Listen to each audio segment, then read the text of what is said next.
work in progress, a human being, strengths, challenges, and everything in between. The physical closeness part is affection.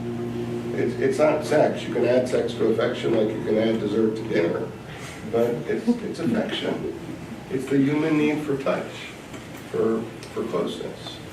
And that when people don't get those needs met, there are significant signs of deprivation. So, and some of those signs of deprivation are it starts with a sense of disease. And that sense of disease actually becomes disease in the body.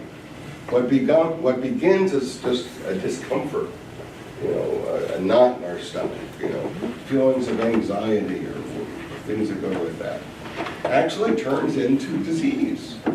Because all that energy inside us is very powerful. It leads to distrust, a general state of unhappiness, feelings of pain, anticipation of danger, which can show up as fear and anger.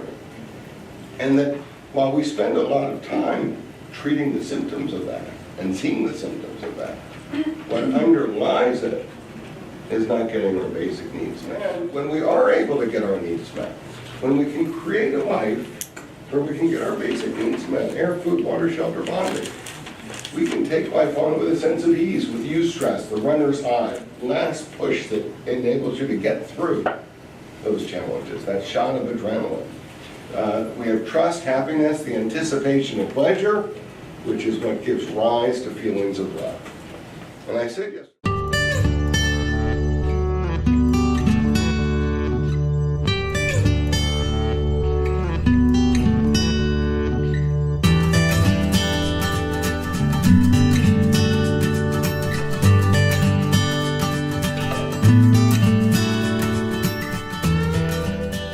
I said yesterday that although many people, almost everybody, all cultures talk about love, when it comes to the emotion of love, it's important to know where it comes from.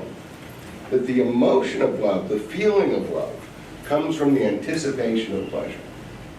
That when we anticipate pleasure in our interactions with another person, there's a desire to have more of that, and that leads to the feelings of love.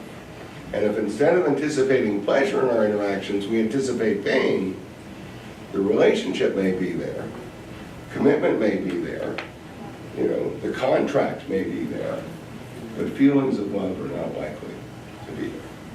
And that doesn't mean there's necessarily anything wrong, because once we understand where feelings of love come from, as you'll discover today, we have enormous influence over creating an environment in which love can be present and can grow and continue to thrive. If we don't understand that, it's sort of like, walking around in a dark room, sort of all clumsy, trying to figure out our way around. But it's important to know where that comes from. So, some of the symptoms of being on the pain side of that road now: illness, fatigue, depression. We're more likely to be rigid, constricted, guarded, isolated, wary, closed off from other people.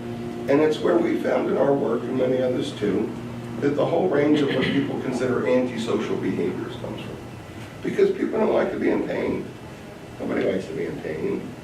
We weren't made that way, so we find our ways to not feel it. And that can become the problem. The ways that we try to cover up the pain of deprivation of needs that we may not have even known we had. The drugs, the alcohol, the gambling, the shopping, the food, whatever it is, that can become the problem. But that's not what caused it. It's a symptom of what's underneath. When we're on the pleasure side of that roadmap, we see we have greater health, energy, vitality, well-being, flexibility. We're much better able to access our neocortex, where we can be creative and think through solutions about how to make our dreams come true.